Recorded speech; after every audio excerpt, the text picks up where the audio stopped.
In this video, we're going to continue working with the Y-bot and the same animations of idle and walking that we had before, but we're now going to add in the running animation and create a blend tree. And the blend tree will change between the walking and running animation smoothly based on the character's speed. So you should already have the running in your project from the previous one. Now make sure that it is a humanoid rig and that in the animations that you've also set the name of the clip to running and you've looped the loop time and the loop pose, baked the rotation in and baked in the Y, and then press apply on that. Okay, so now the running animation is ready to use with the walk animation for a blend tree. To add the blend tree, right click in the animator and go create state, new blend tree. This will be our walking and running blend. Double click on that to open it and you'll just be looking at the state by itself. Now that state is going to be populated over in the inspector and you can see that there's a list of motions to add. So add a new motion field by clicking on the plus button, add 2 of them. The first one we're going to add in is the walking, which is inside of this one here. So you need to select the little button with the play on it to open it up, and you want to grab the one that has this icon. So drag and drop that, which is the actual animation itself, up into that spot there. And then you want to do the same with the running one. Grab the running animation and put it over there. Now over in the animator, you'll see if we just move this across that we now have walking and running together in this blend tree.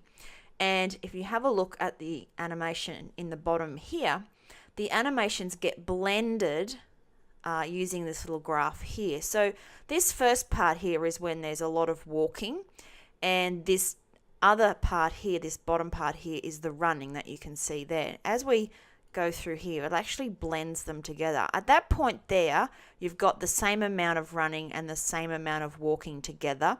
And then at the other end of the graph, you have all running and no walking. Okay, so that's the amount of blend that's happening along there. Now you can set these thresholds that we will in a moment for the moment in your animation that you want them to blend over the top of each other. We'll come back to that.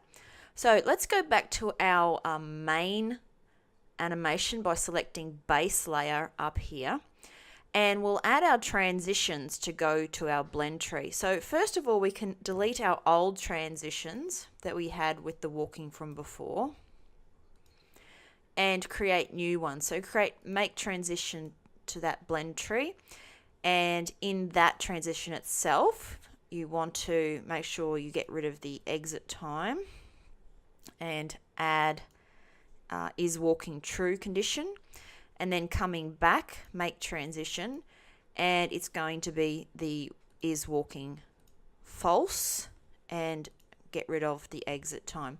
Okay, so now we're ready to program this blend tree to work for us and to actually make it blend. Now if you have a look over in the parameters, you'll see that there's a float being added called blend. We're going to use this float to control how much of the walking and running animations are blended together at any moment. First of all, I want to change the name of it. So click on it and we'll call it speed with a capital S. Now we go back into our blend tree and then we look at the blend itself. Over in the inspector right at the top, there's a space for a parameter, and this parameter allows us to set which float value is going to be changing the amount of blend between these two different shapes. We want to be able to blend at certain times with certain thresholds. And you'll see it has an automatic threshold ticked at the moment. Untick that threshold, and that will allow us to set these values here. So we want walking to kick in when speed is 0. Of course, it's not going to, because speed is going to be calculated based on the translation in our script. And when we're actually at 0 translation, then we're still back in the idle state. So it's fine for this to be set at 0 for the actual threshold, because by the time it runs this particular animation state, it will be a little over 0 anyway. Running also needs a threshold of when it's going to start kicking in. And 1 is going to be a little bit too slow of a speed for us to be actually running. So we'll set that to say 20. And at speed equals 20, this running will start to be blended in to the animation and with the walking. Okay, now this other field over here with the little clock above it is changing the animation speed. So what it does is it allows this speed value to speed up these animations multiplied by this value here. And we did that a different way last time, where we actually did it in, if I just go back to this base layer here, in the actual animation itself. Now I've still got walking sitting around here, so I'll show you. Over here, we were able to put a parameter in of speed or whatever and use that as a multiplier. But with the blend tree, we don't actually need that. Okay, so in the blend tree, we've now got threshold of 0 for walking and 20 for the running. Right, so all that's left to do is actually give this speed some value. Without the script running the value of speed, we're not going to be going anywhere. So let's go back and have a look at some of the changes that you need to make to your drive script. Okay, so this is a new drive script, and I'll point out the new lines that I've added in to make this all work. First of all, you need to put in a current speed value. Current speed is needed to keep track of how fast you're moving. So the way this will be programmed is that as you hold down the up arrow key, your character will start to increase its velocity and get faster and faster. So it's not going to just go into a straight direct speed. So we need to actually store that value somewhere, and that will be current speed. Then we calculate the translation rotation as we did last time, but instead of using translation with translate, because now we're still using the root motion of the character, we're going to add the translation value to current speed. So whatever current speed is, let's say we're up to 5 and translation is 1, then current speed will be set to 6. And then the next time it'll be set to 7, and the next time it'll be set to 8. So that's what this line here is doing. Right, then the other thing we need to do is actually set that float called speed with a capital S that has been created to the value of the current speed. And so this will then translate through into here in the animation, so that this will have a value, and then this will affect how those animations blend together. Now, a little further down, when we lift up the forward arrow key and we don't want to move anymore, we need to set our current speed back to 0 so that it knows to be 0 when we press the key again, and then we get to go through the speeding up process again.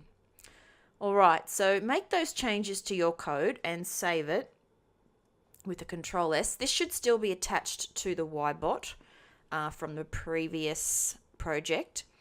And now let's run it and see how we go.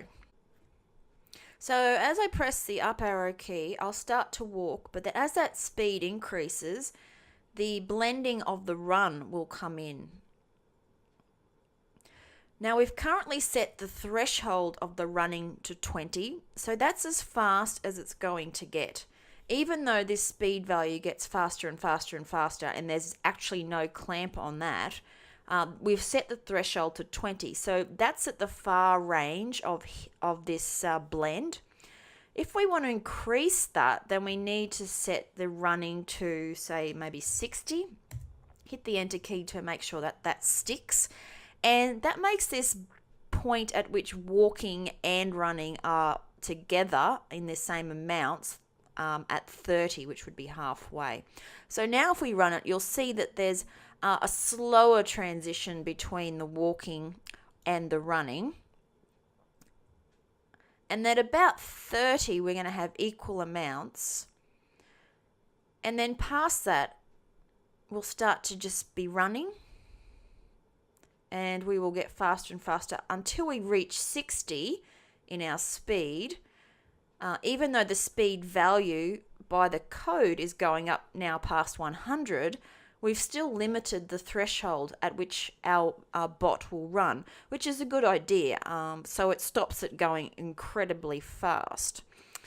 Right, so that's how to do blend shapes and to blend similar types of animation, such as walking and running, together into the one animation state with a blend tree.